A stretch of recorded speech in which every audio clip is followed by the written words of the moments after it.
Welcome to lecture 24 on Beauvoir and Fanon.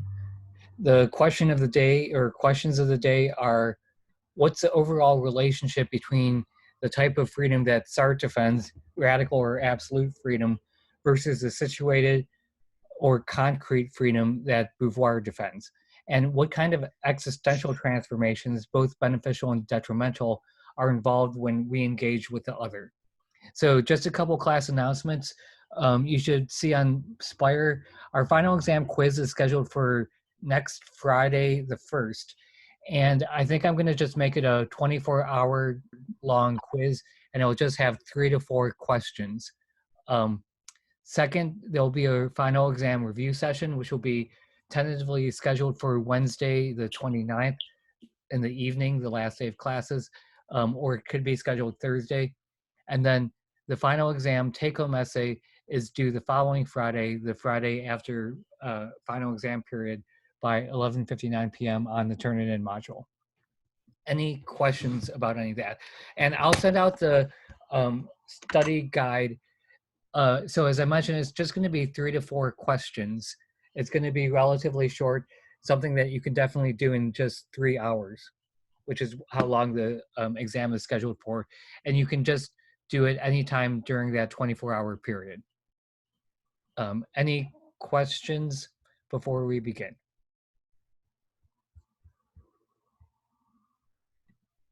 Okay, so let's talk about the two main topics for today are Sartrean radical or absolute freedom versus the situated or concrete freedom that Beauvoir and Fanon defends. And then the second topic was the three-stage existential analysis for the marginalized other. So let's talk about the first topic. And so just to remind you where we are in the course, we're in unit 4 of the course right now, our relationship, our existential relationship to others. And the main focus of unit 4, as I mentioned before, is this debate or contrast between radical versus situated freedom, a debate between Sartre on the one hand and Beauvoir and Fanon on the other.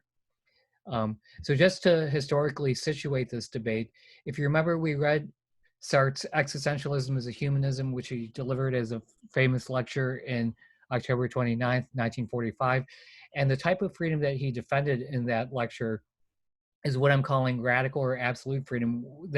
These are terms that Sartre uses interchangeably. And that's just the kind of freedom we have in virtue of being a human being as such. So that's a type of freedom that, and this is, if you remember, I mentioned how Sartre was regretful about this lecture being published as transcripts. And one of the main regrets that he had about this famous lecture is that it seemed to defend a kind of unlimited and completely acontextual freedom, this radical freedom. And this is what Beauvoir and Fanon are responding to. But notice that Sartre himself doesn't always talk that way, and he had a more nuanced view in Being and Nothingness. This is what he says, and this is very close to what Beauvoir and Fanon are both thinking about. This is what he writes in Being and Nothingness. We didn't read this section, but he says, there is freedom only in a situation, and there is a situation only through freedom. There can be a free for itself, or a human consciousness, only as engaged in a resisting world. Outside of this engagement with a resisting world, the notions of freedom, determination, necessity lose all meaning. So what we're going to be thinking about is what's a type of situated freedom that Beauvoir and Fanon are emphasizing over against a type of radical freedom that Sartre defended in his famous lecture, Existentialism as a Humanism, where that defense was something he regretted later on. Okay. So before we do that, I'm going to give you just a quick biographical background for Beauvoir, and we'll do Fanon next time. So Beauvoir was born in Paris in 1908 as the elder of 2 daughters of a professional middle-class family, which fell on hard times. And she took a degree at the Sorbonne. Her parents accepted this only because she had no dowry, which made them believe she was unlikely to get married without one. So she had to work to support herself. And she obtained teaching certificates in literature, philosophy, Latin, Greek, and mathematics. and she wrote her thesis on Leibniz. In 1943, she published her first novel, She Came to Stay. She had written fiction for over 10 years without much success, but this breakthrough novel came when she wrote out of a life crisis that threatened both her relationship with Sartre and her own intellectual confidence. And this was a crisis provoked by a famous menage a trois that she and Sartre engaged with a young student of Sartre's, Olga Kozakiewicz. In 1949, her two-volume study of the construction of women as secondary or inessential, The Second Sex, which we read from, became the inaugural text of the modern-day feminist movement.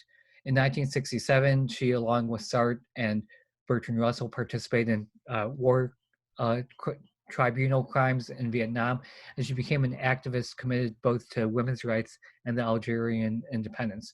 And she died in 1986. She's buried next to Sartre in Montparnasse. You can see the tombstone here. It has both Sartre's and Beauvoir's names on it. Three big facts about Beauvoir. So just one, her various intellectual achievements. She and her peers went on to become the intellectual luminaries of the French intellectual world of her day. So some of her peers included Simone Weil, Merleau-Ponty, Claude Lévi-Strauss, and Jean and Sartre. And although not officially enrolled, she sat in on courses at the École Normale Supérieure to prepare for the agrégation, her teaching degree, and that's where she met Sartre. She was only the 9th woman in French history to receive a degree from the Sorbonne. Women in France had only recently been allowed to join higher education. And despite educational disadvantages and being only 21 when she took the competitive state agrégation examination in philosophy, she placed second behind Sartre, and her claim to first place was a matter of dispute. We'll talk about that later. And her second major novel, The Mandarins, won the prestigious Prix Goncourt, which was a prize in French literature given to the best and most imaginative prose work of the year. Second, and this is what Beauvoir is most famous for intellectually, she's known as one of the founding members of existentialism, as well as one of the founding members, if not the founding member, of the modern feminist movement. So in terms of existentialism, Beauvoir, Sartre, Merleau-Ponty, and Raymond Aron together founded the journal Le Temps Moderne, Modern Times. They named it after this Charlie Chaplin film, which began publication in 1945 and remained for 25 years the leading voice of existential thought and radical politics in France. And as Claudia Card notes, Beauvoir is widely acknowledged as in many ways the leading philosophical grandparent of women's studies and contemporary feminist theory.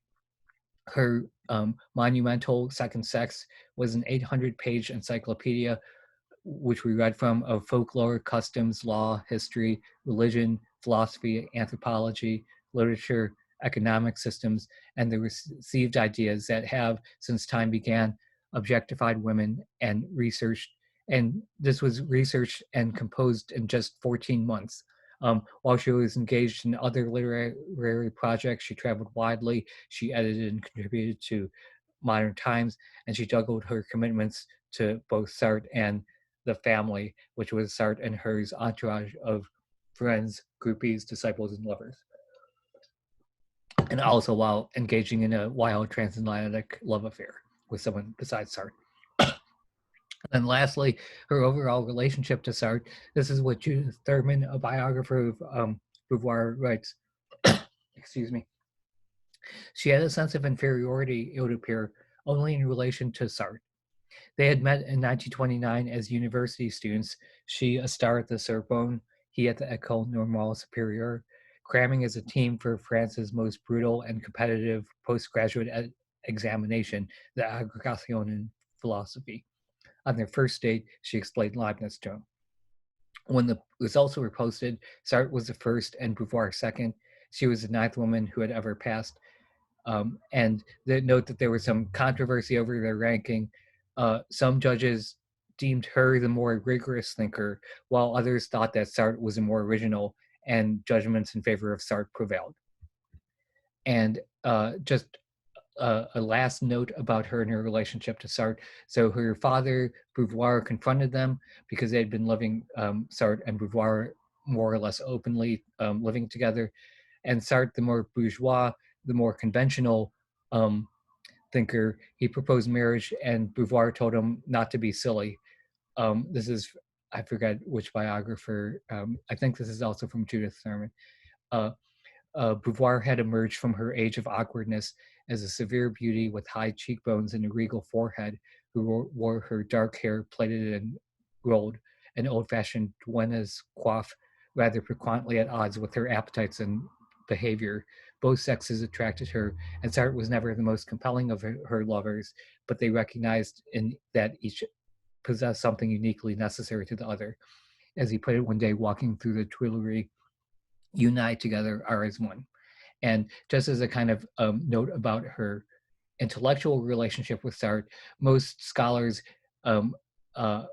believe that Beauvoir actually defended the more worked out view of existential ethics in Sartre, and her view and ethics of ambiguity actually deeply influenced Sartre's later ideas, especially including his adoption of Marxism. Okay, so let's turn now to thinking about this overall debate between the type of freedom that Sartre defends versus the type of freedom that Beauvoir and Fanon, by contrast, emphasize. So think about the type of freedom that Sartre defends in existentialism as a humanism and in being and nothingness.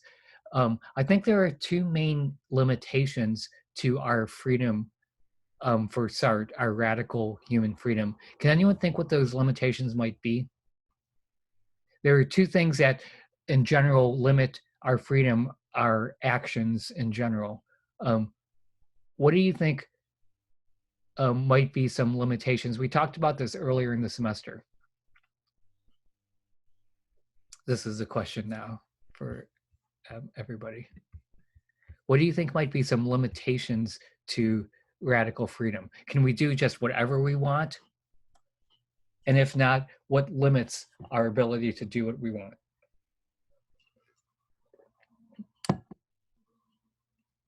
So, I think kind of along the lines of what like Beauvoir says is like social constraints and in terms of like society's pressures and stuff. Like you. okay, so I think that's going to be exactly correct when we get to Beauvoir and Fanon's view of freedom. And that's exactly correct for when it comes to situated or concrete freedom. But I think that for Sartre, he actually doesn't notice that type of restriction as much, his radical freedom or absolute freedom. So here's a question. Can I do whatever I want? Like right now, can I decide to fly and like flap my wings and actually fly? And if not, what limits my freedom to do what I want to do there? Physics or reality? Physics or reality, or just the laws of nature in general. So our freedom is constrained in one fundamental way by the laws of nature. We can only do what's physically possible. There's another type of constraint, and we talked about this when we talked about Sartre on our relationship to the other, and that's the freedom, the ways in which the abstract other limits our freedom. Can anybody remember, this is from last class, so this is kind of a review from last class. What are the ways in which the abstract other, in some sense, imposes limitations or restrictions upon me? Just the existence of another for itself, another consciousness. For Sartre. Can anyone remember from last class? I think there are two fundamental ways. I think we're forced to consider the world from their perspective as well. So we have a mental limitation. Okay, so the first is, you might call this epistemic limitations in terms of what we can know about the world. The other represents a kind of inaccessible viewpoint, a drain hole that we can never climb into and know the world from their way. And then this is related to what Akshan was also talking about, there are certain conceptual and normative limitations. So for instance, we can't just interpret the world any way we want to once we realize there's an other in our presence. Is no longer just my space, is now a shared or social space, and that the other can place normative demands upon us without our voluntary consent, that just by catching the voyeur looking through the peephole, the other has imposed normative judgments that that voyeur is now automatically subject to, regardless of their consent in the situation. And so if we start, these are the fundamental limitations within which freedom exists. And freedom itself is radical freedom, which is just the idea that we're ultimately responsible for all our choices. There are no excuses. Sartre famously says we choose the war we want to. You could choose right now to join the resistance or not join the resistance if you were in World War II. Sartre even makes this weird claim that we choose our own birth, just meaning that you choose your own relationship to your birth. For example, you could try right now to hide your birth date, or to embrace it, or to try to change it through illegal means, etc.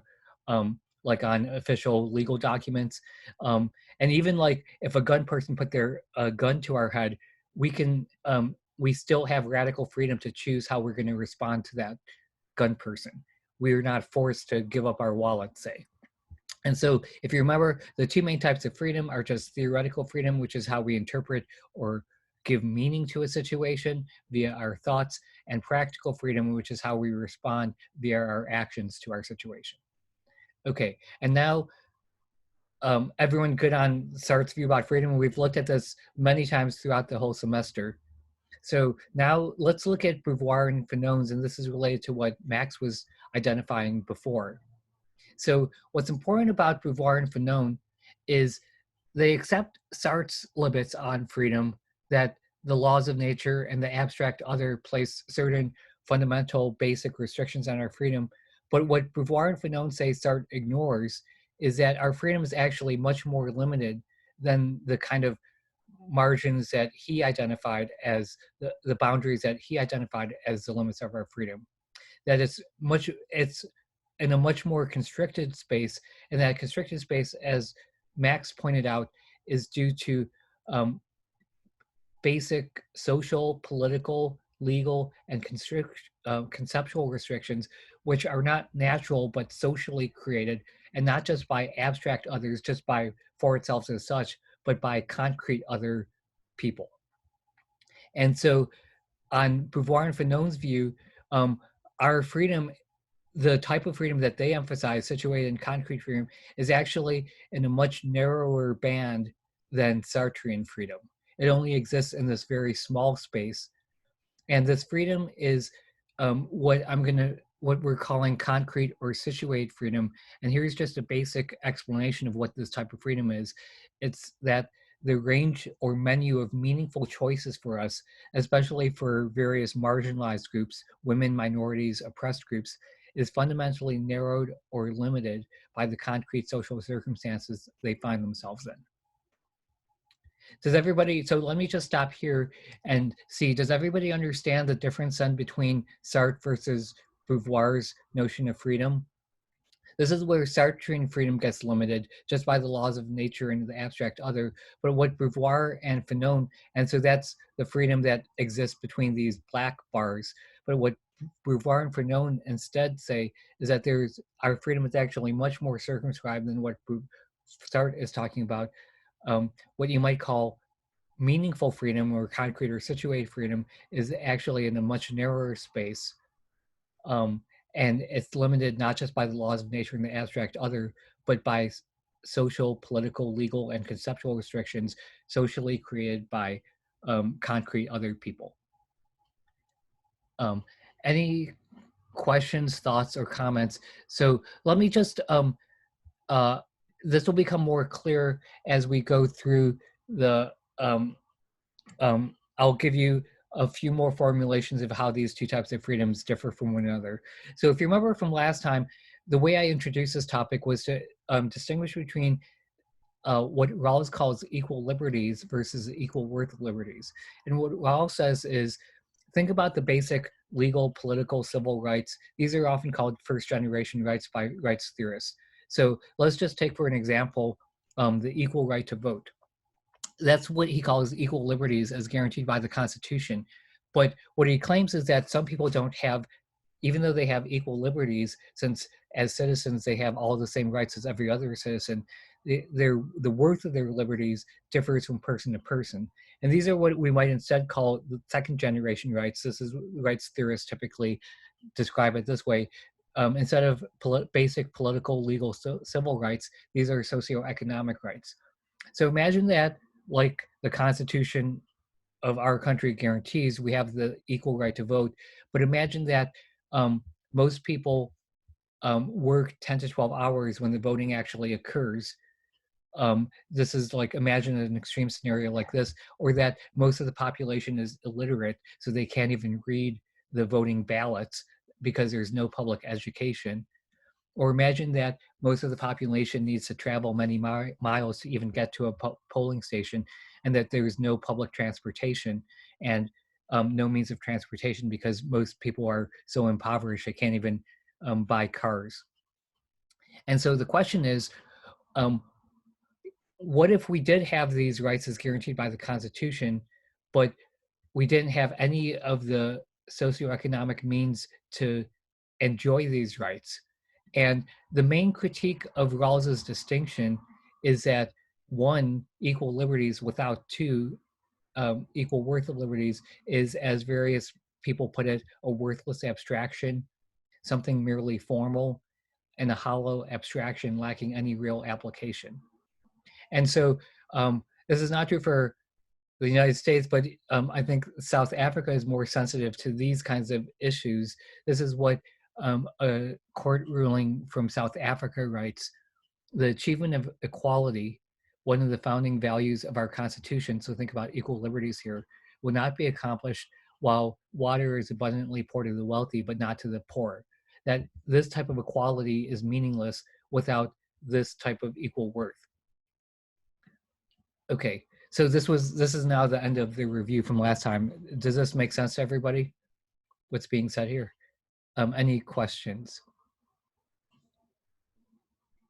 And so applying this to the debate between Sartre and Fanon, sorry, I'm missing a slide here, but you might think that radical freedom without situated or concrete freedom might be equally a worthless abstraction, something merely formal, and a hollow abstraction lacking real application. That's the main challenge, is Sartrean radical freedom without situated concrete freedom just as worthless as some people argue Rawlsian equal liberties is without equal worth of liberties. So here's one extreme example of this. This comes from a very famous book that some of you probably heard about or even read. This is Viktor Frankl's Man's Search for Meaning. And Viktor Frankl was a Holocaust survivor. He survived the Nazi death camps, and he writes about his experience in the Nazi death camps. And he says, under the influence of a world which no longer recognized the value of a human life and human dignity, which had robbed people of their will and made them objects to be exterminated, under this influence of personal ego suffers a loss of values. And then, but he goes on to say, the experiences of the Nazi concentration camp showed that people do have a choice. People can preserve a vestige of freedom, of spiritual freedom, of independence of mind, even in such terrible conditions of psychic and physical distress. So even in the Nazi death camps, Frankl wants to argue what Sartre would call radical freedom still prevailed, still existed. They may have been few in number, but they offer sufficient proof that everything could be taken from a person but one thing, the last of the human freedoms, to choose one's attitude in any given set of circumstances, to choose one's own way. So what Viktor Frankl argues in defense or support of Sartre is that radical freedom, according to Sartre, is something that can't even be taken away, even in the worst of circumstances, like the Nazi death camps. So just to illustrate this point, so this is a basic analogy between Rawls and Sartre and the Sartre versus Beauvoir-Fanon debate is Sartrean radical or absolute freedom without situated, concrete, meaningful freedom defended by Beauvoir and Fanon, also merely formal, worthless, and a worthless abstraction or a hollow abstraction lacking any real application. But this is Frankl's view. What Frankl recognized is in his situation, he had very little, if any, of the type of situated freedom that Beauvoir and Fanon focused on. He was imprisoned. He had the constant threat of death. He was physically beaten and tortured. He was starved. They performed sterility experiments on him. But even in the face of that, what Frankl wanted to claim, this is from one of his biographers, Harold Kushner, Frankl's most enduring insight, one that I've called on often in my life and in countless counseling situations, is forces beyond your control can take away everything you possess except one thing, your freedom to choose how you will respond to the situation. You cannot control what happens to you in life, but you can always control what you will feel and do about what happens to you. So this is the main question or the main debate. What should we think about the overall relationship between Sartrean radical freedom, which Frankl possessed even in a Nazi death camp, even though he completely lacked situated, concrete, or meaningful freedom?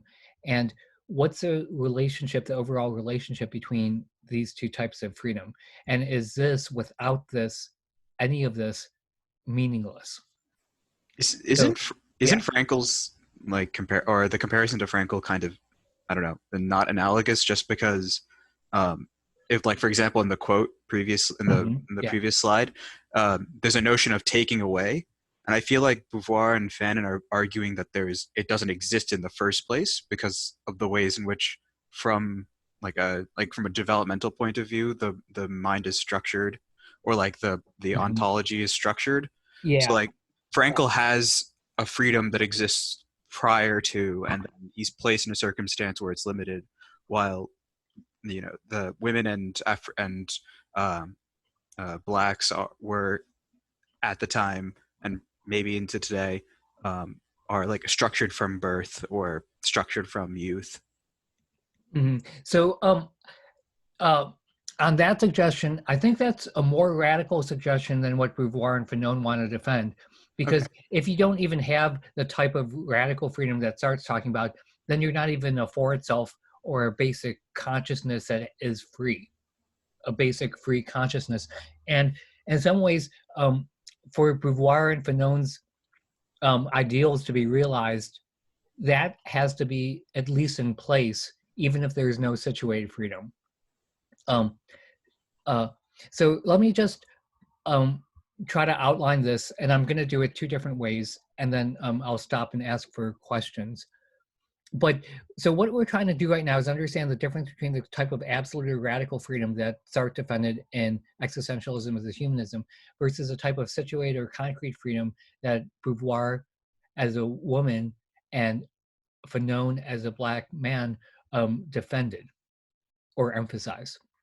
So what Sartrean freedom is a kind of metaphysical or internal freedom.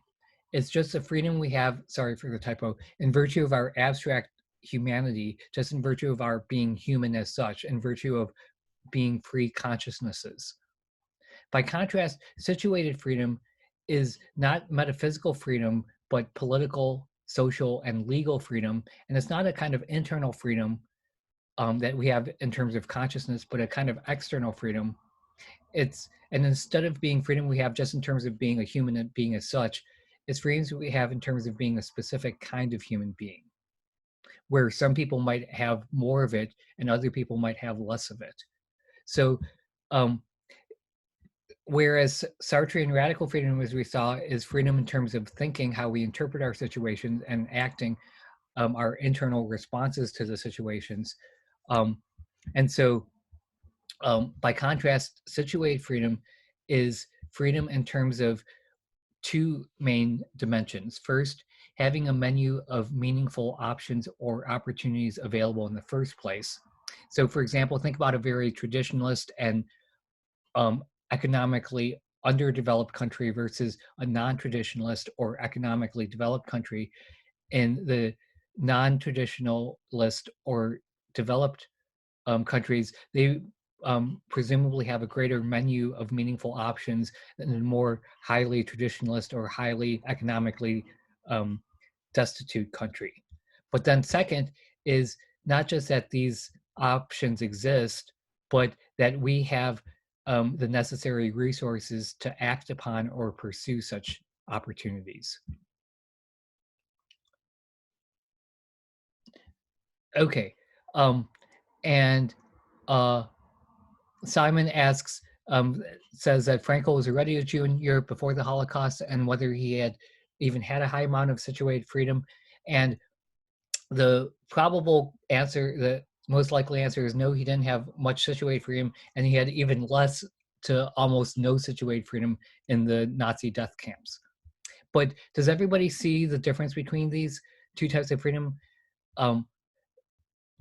So to illustrate these two types of freedom, someone tied up in a chair or mobilized, they would still have absolute or radical freedom according to Sartre. They could still interpret their situation differently and try to respond in terms of trying to escape or just sitting there passively. But such a person would have,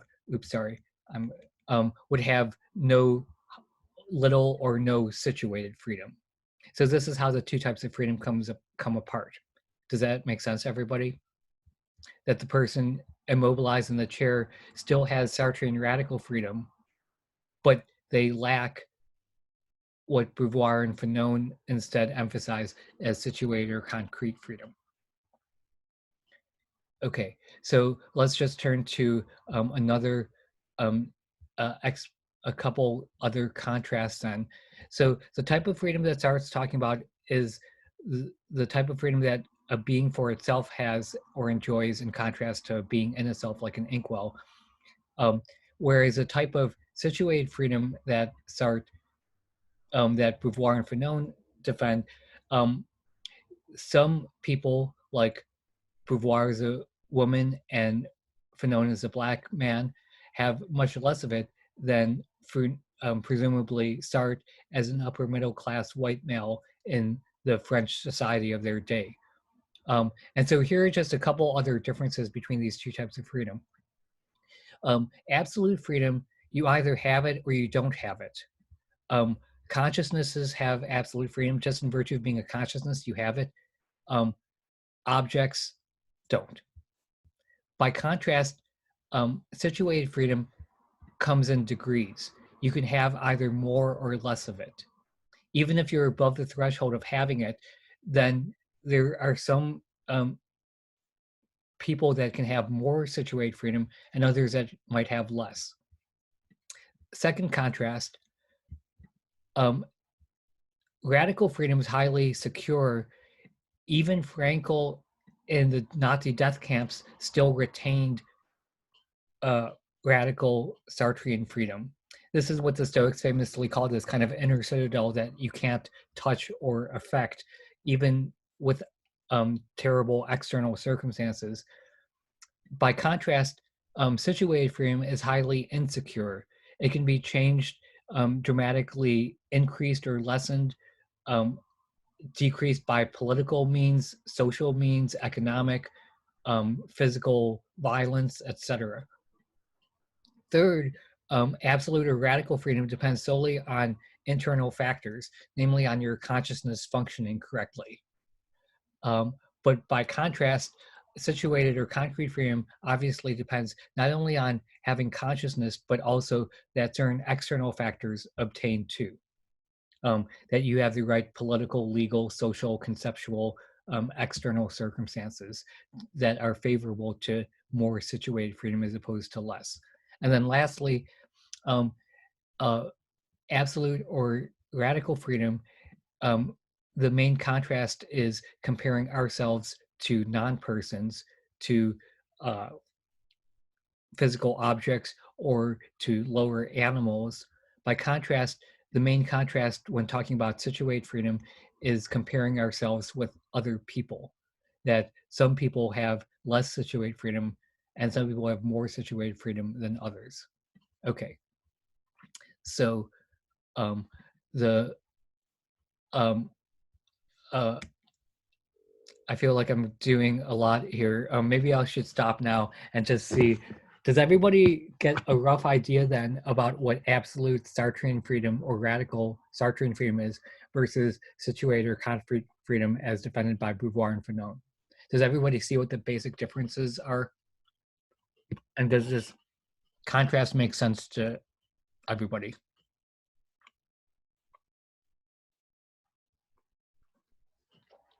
And so, think about that like extreme example about the person tied in a chair. They still have Sartrean radical freedom, according to Sartre. They can still interpret their situation in different ways and act, even if they can't move, they can try to move. But such a person would completely lack the situated or concrete freedom that Beauvoir and Fanon are instead defending. Okay, what do people think about this contrast? Does this make sense? Simon, you have your hand raised. Do you want to? You have to unmute yourself if you want to talk, though. Yeah, my bad. Can you hear me? Yep. Yeah. Okay. Yeah. So, would Sartre's like laws of nature, would that fall under situated freedom? Or? Yes, but that's situated freedom that every human being faces. Mm-hmm. What Beauvoir and Fanon are emphasizing is a type of situated freedom that particular human beings encounter that might not be true for other human beings. Okay. So it's correct to say that that's part of our situation as well, but that's part of every human being situation. And what Beauvoir and Fanon are instead emphasizing or highlighting are the restrictions that occur for the situations only certain people as opposed to others. Right. Okay. So, good question. Any other questions, thoughts, or comments on these two different types of freedom? Does everybody understand the basic difference between them? Between metaphysical freedom that we have just in terms of being a human being as such, based on our consciousness, and political, legal, or social freedom, the type of freedom that we have in terms of being a specific kind of human being.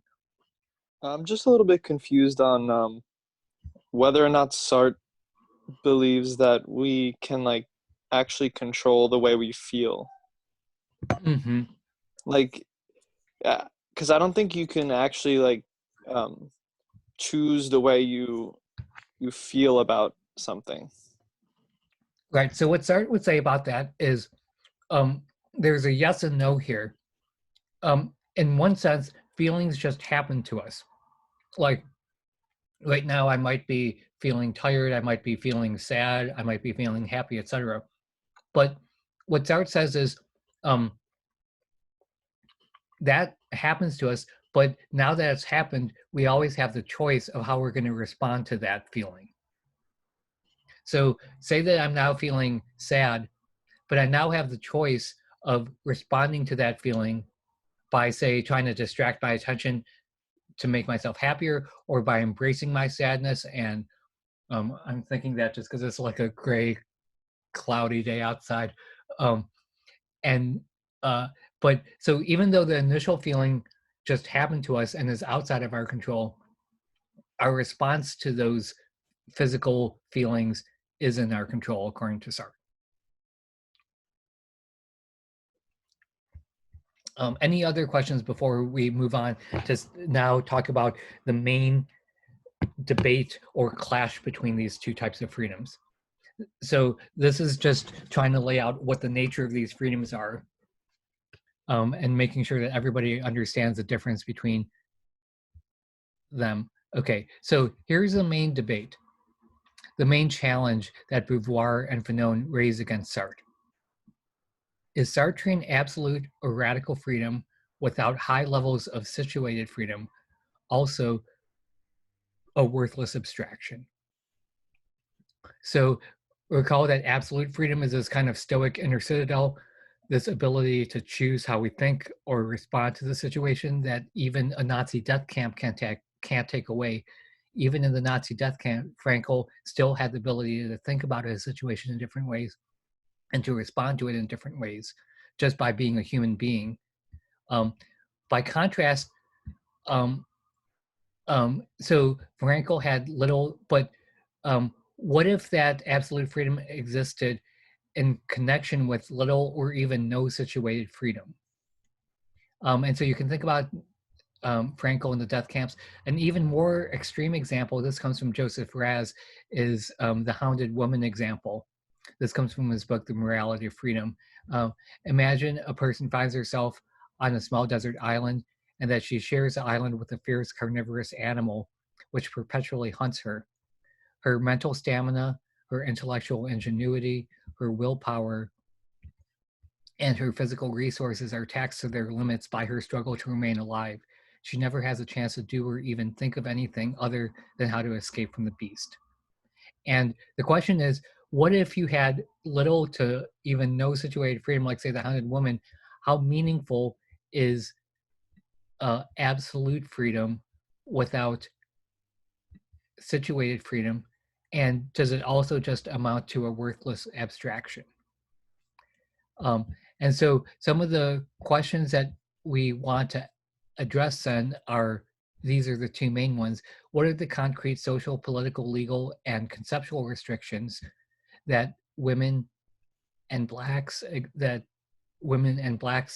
Beauvoir's and Fanon's day experienced? And then second, what's the best way to understand the overall relationship between absolute or radical freedom as championed by Sartre and the kind of concrete, situated, meaningful freedom championed by Beauvoir and Fanon? And the main issue is radical and absolute freedom versus situated concrete freedom compatible with one another, or are they in tension with one another? And if they are compatible, how are they compatible? What's the best way to think about their overall relationship? Okay. So let's just stop for questions and comments. What do you think about, this is just a general question. What do you think is the best way to think about the relationship between absolute versus situated freedom? Are they in tension with one another? Are they wholly compatible with one another? Is one without the other worthless? What do you think in general about this overall debate? Before we turn to Beauvoir and Fanon's analysis, three-stage analysis of how marginalized people existentially experience the world. What do you think about this overall debate between Sartre and Beauvoir and Fanon? And maybe I'll ask this as a question, and then you can raise your hands. That's under the participant section, I believe.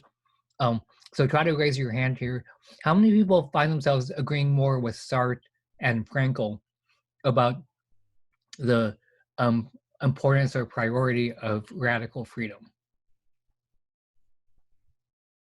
Anyone wanna find themselves agreeing, falling more on the Sartre Frankel side?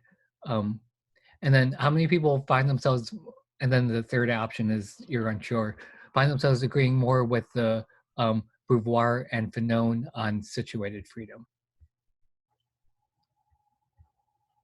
on this emphasis on situated freedom? Okay, and then lastly, how many people are unsure what they think about the overall relationship between absolute and situated freedom and the best way to think about their relationship?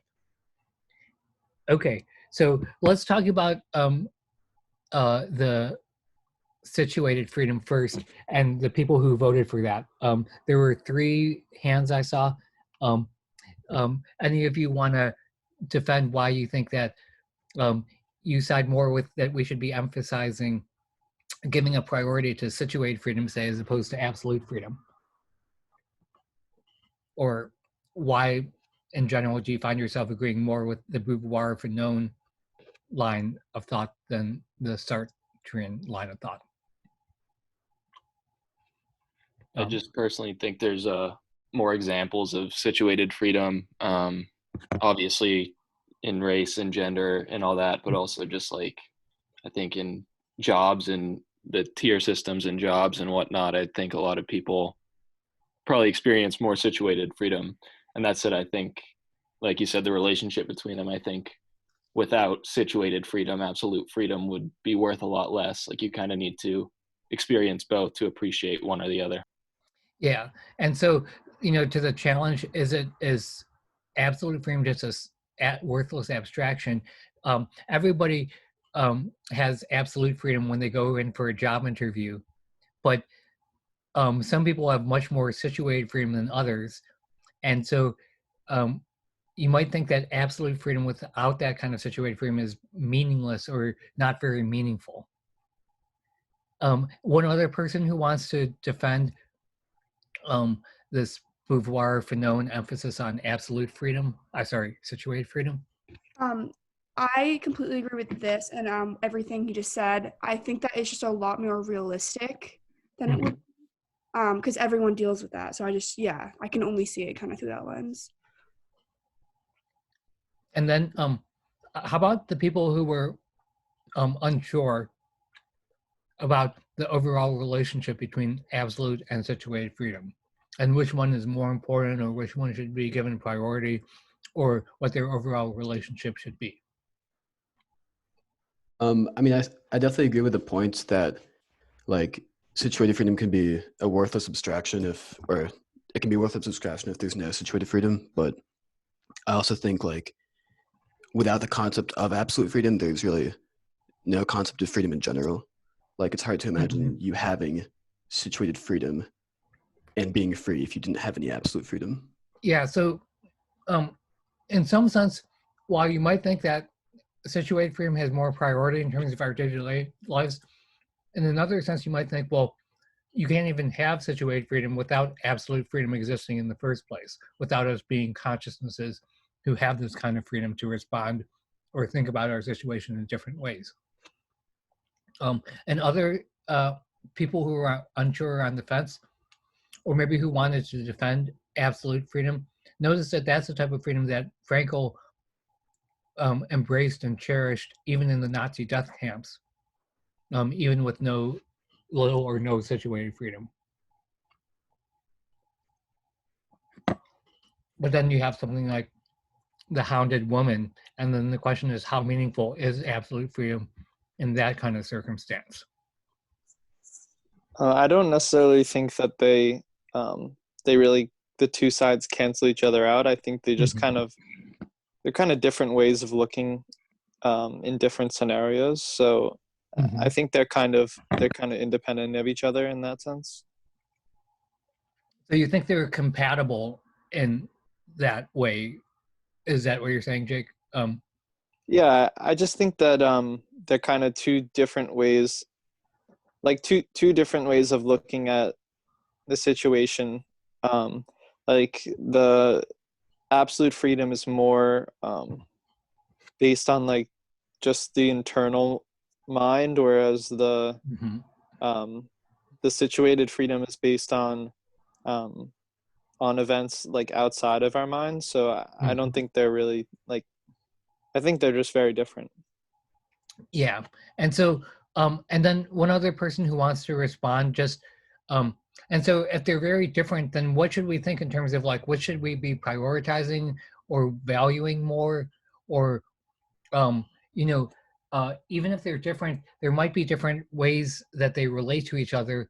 Which is the more fundamental, or in what ways might absolute freedom depend on situated freedom, or vice versa, situated freedom on absolute freedom?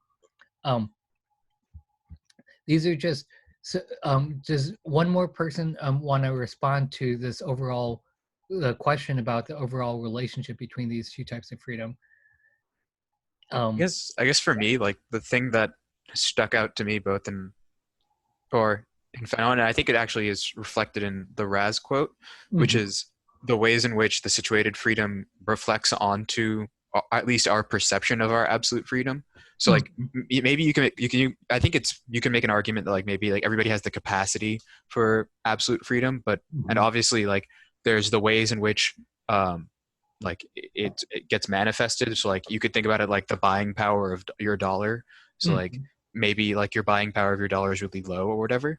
But I feel like Fanon and like even Raz in this quote, like it's more fundamental than like the functional status of the dollar or like the functional status of your freedom. It like is like an actual impinging on your perception of your freedom.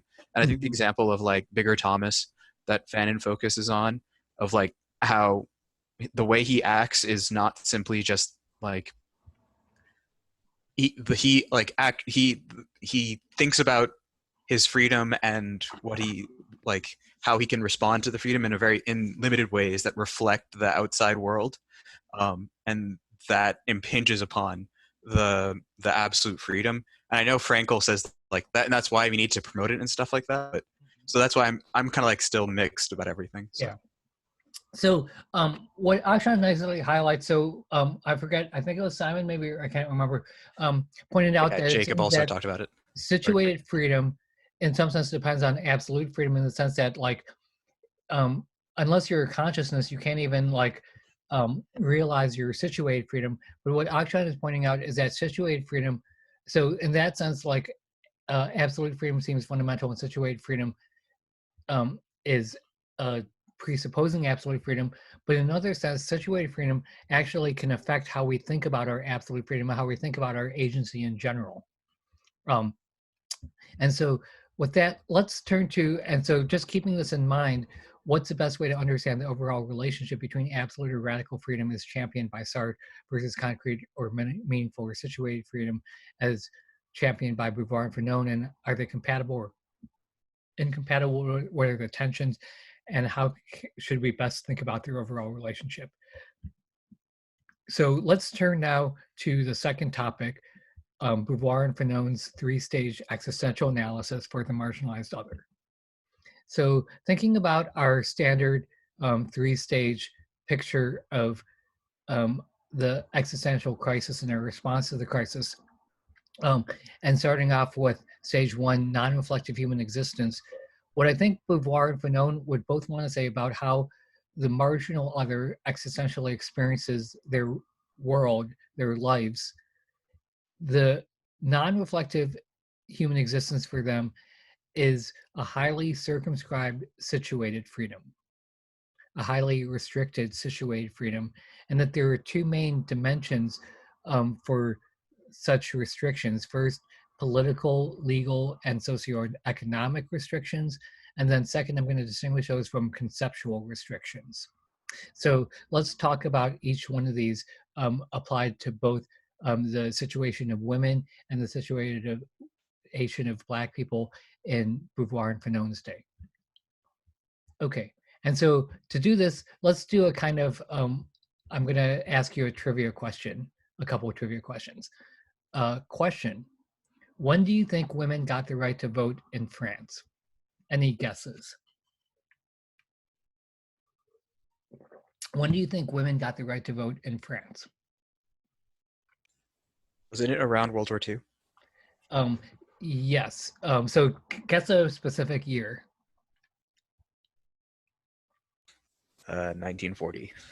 Okay, so it was 1944. That was very close. It was just 5 years before Beauvoir wrote The Second Sex. So women didn't even have a right to vote, to be a part of the political system.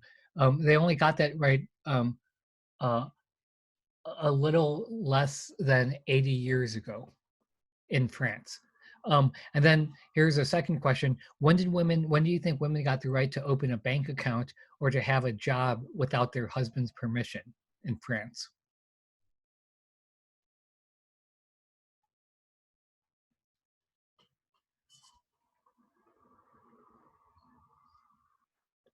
Any guesses?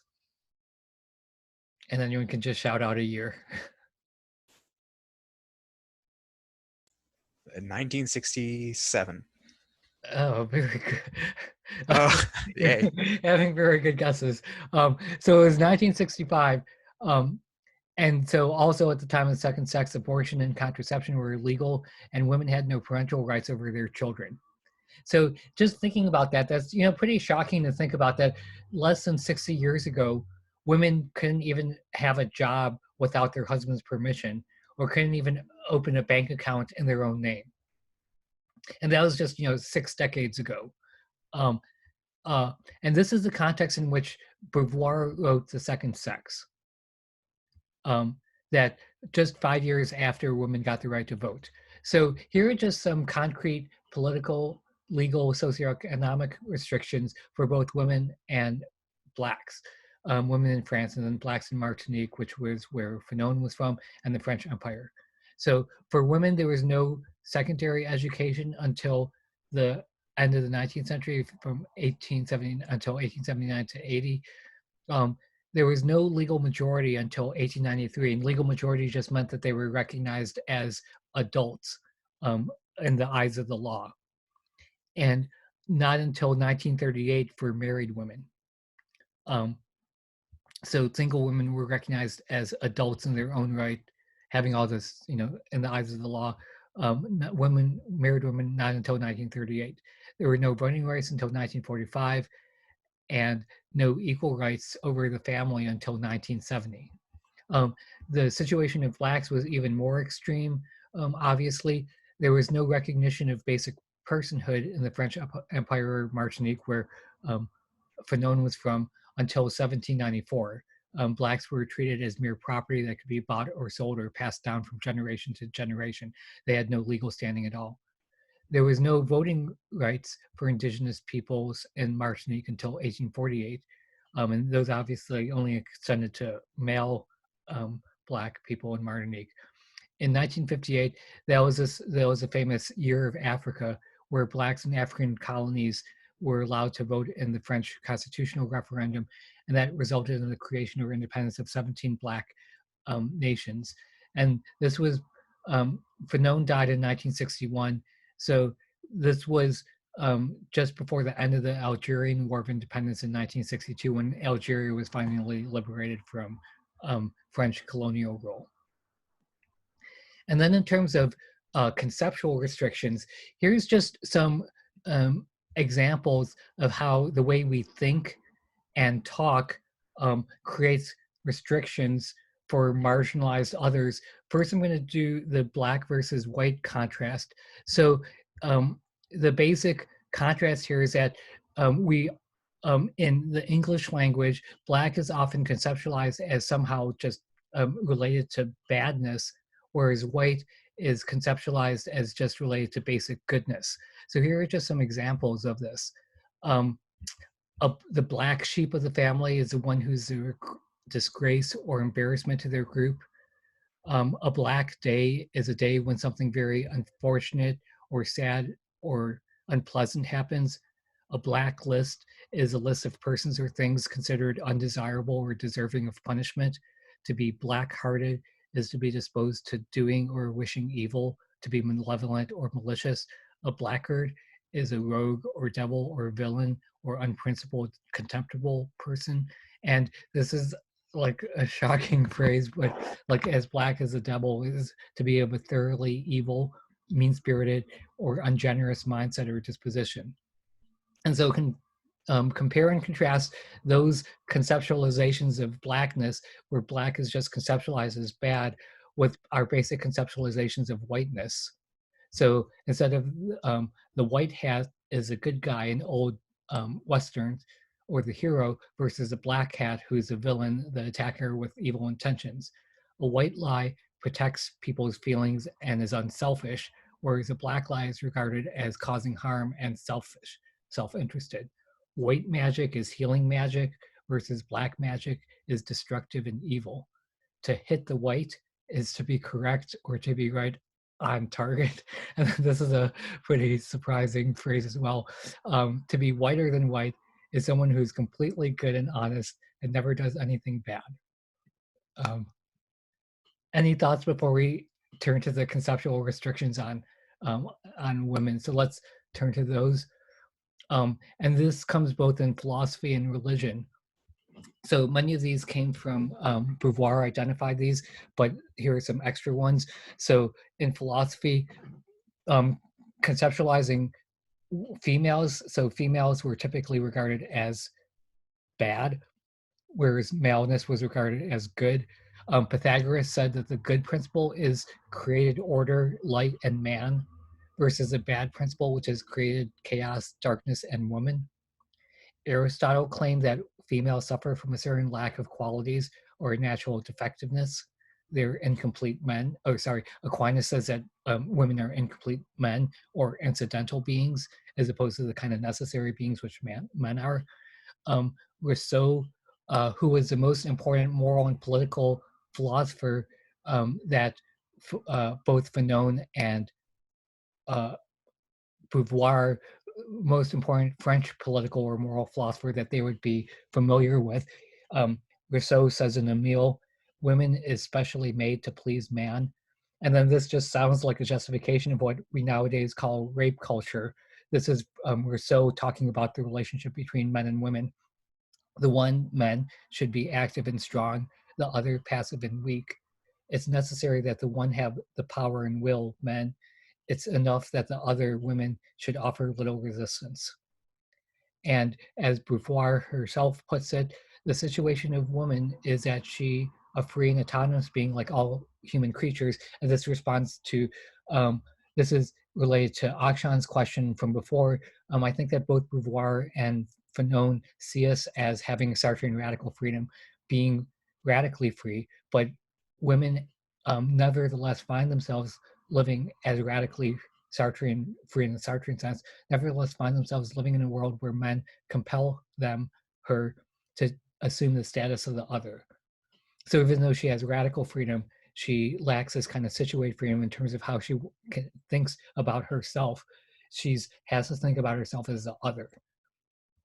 In French society at the time Beauvoir was writing.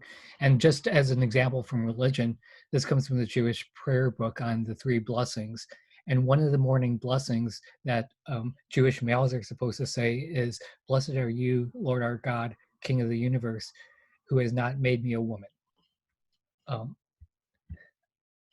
Okay, I think for sake of time, I'm gonna, okay, let's do this and do this relatively quickly.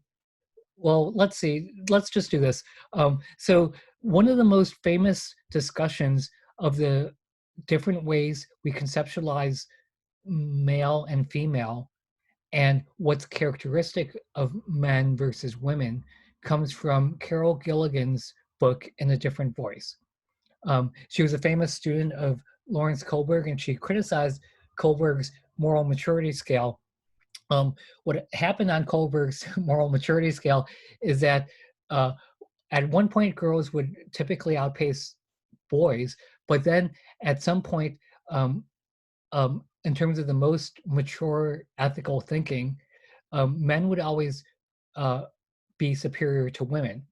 And what Gilligan questioned was, is this because women are somehow ethically inferior in the ways they think to men? Or is it because the scale itself is somehow biased towards male patterns of thinking versus female patterns of thinking, where these patterns of thinking might not be arising from our nature as such, but in some sense arising from different socialization pressures and experiences. So just to give you an example of this, so one way of putting the point then is that Carol Gilligan argues that men and women actually engage in different modes of practical reasoning. And this, doesn't have to be an essentialist view, but like based on socialization. And I'm going to talk about the various gender stereotypes related to boys and girls or men and women. But let's look at one kind of concrete example of this. And this is related to what people mentioned earlier in the semester about the ethics of justice, which is typically related to male ways of thinking, versus an ethics of care, which is related to more feminine or female ways of thinking. So for this, can we have one boy volunteer, male volunteer for reading Jake? The Jake selections. Can we have a male volunteer here?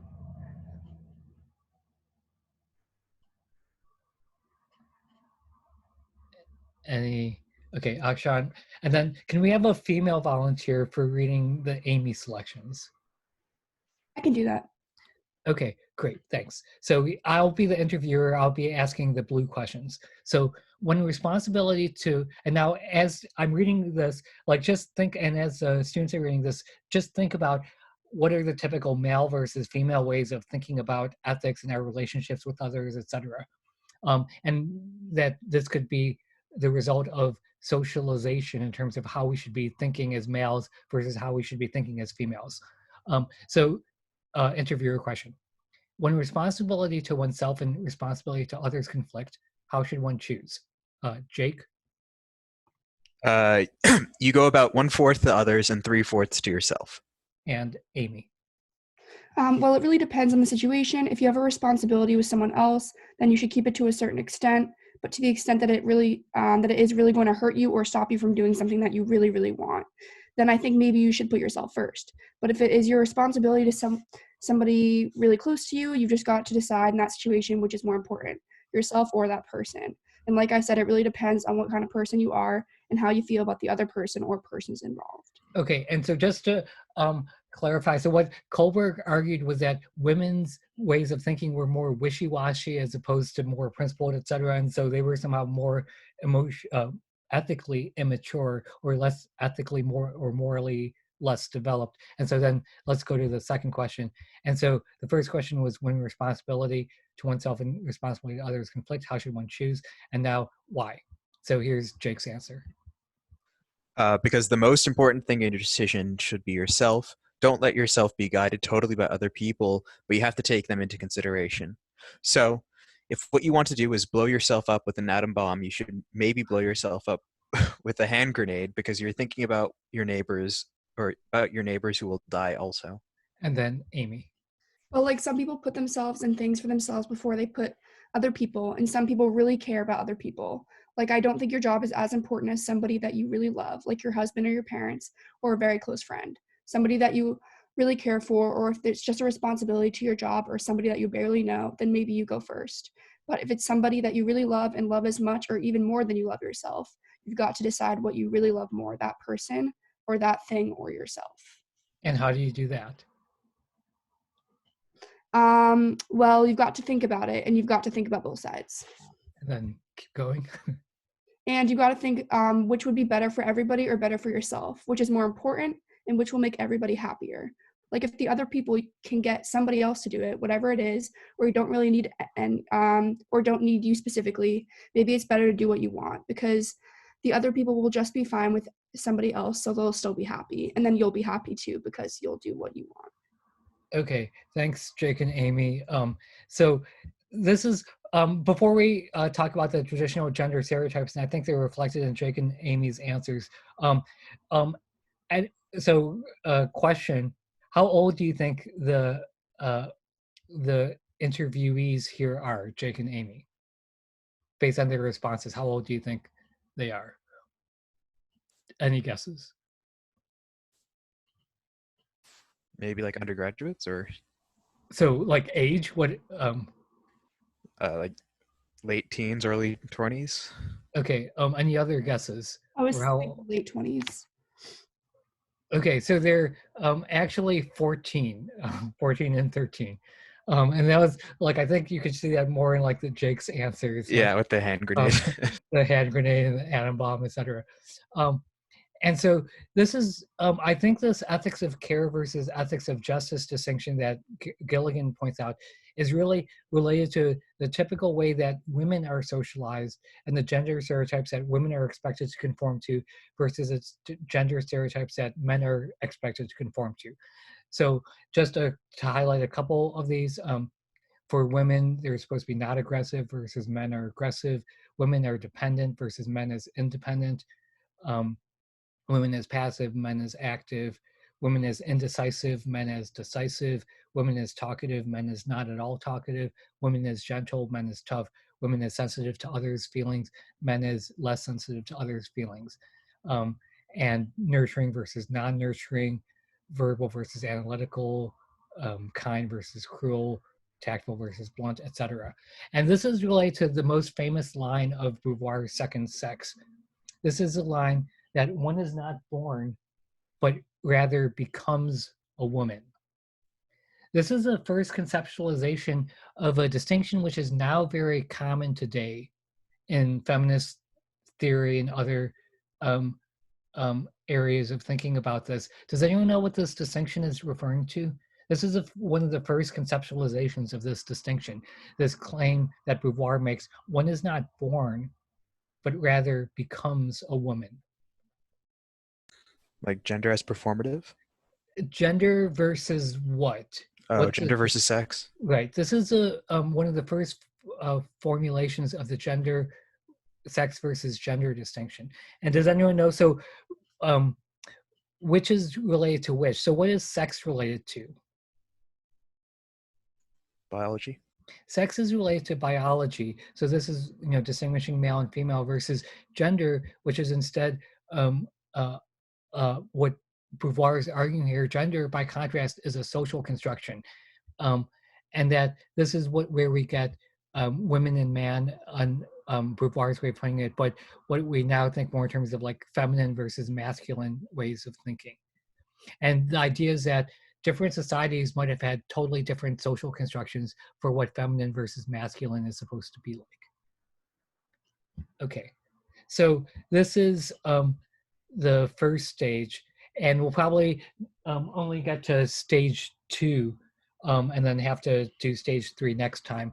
But the first stage of the existential experience of the marginalized others of their world is a highly circumscribed situated freedom in terms of both political and legal and socioeconomic restrictions, and then conceptual restrictions. Before we move on to stage 2, any thoughts, questions, or comments about stage 1? And does stage 1 make sense to people? That's the kind of non-reflective way that the marginalized other finds themselves in society. Just a kind of given of their situation. And so let's just turn to the second stage. And we have about 2 minutes left, so I'll just go through this and then see how much we can. So for the second stage, the reflection which leads to the existential crisis of meaning is a reflection on their experience of alienation in their societies. And that experience of alienation is comprised of 2 main aspects. First, they're reduced to objects in the gaze of the other. That is, they're objectified. Think about the sexual objectification of women, or they're dehumanized. And I think that's really present in the Fanon reading. And then second, that they come to awareness, a vivid awareness of their own highly circumscribed freedom in both thought and action. That's what leads to this crisis about the meaningfulness of their activities. Okay, so we're going to have to stop here. And so next time we'll go on to talking about explaining the existential crisis more, and then talking about the authentic versus inauthentic responses. Next time we'll be moving to the last unit of the course, meaning in life. Okay, have a good day, everybody. See ya. Thank you. Thanks. You too.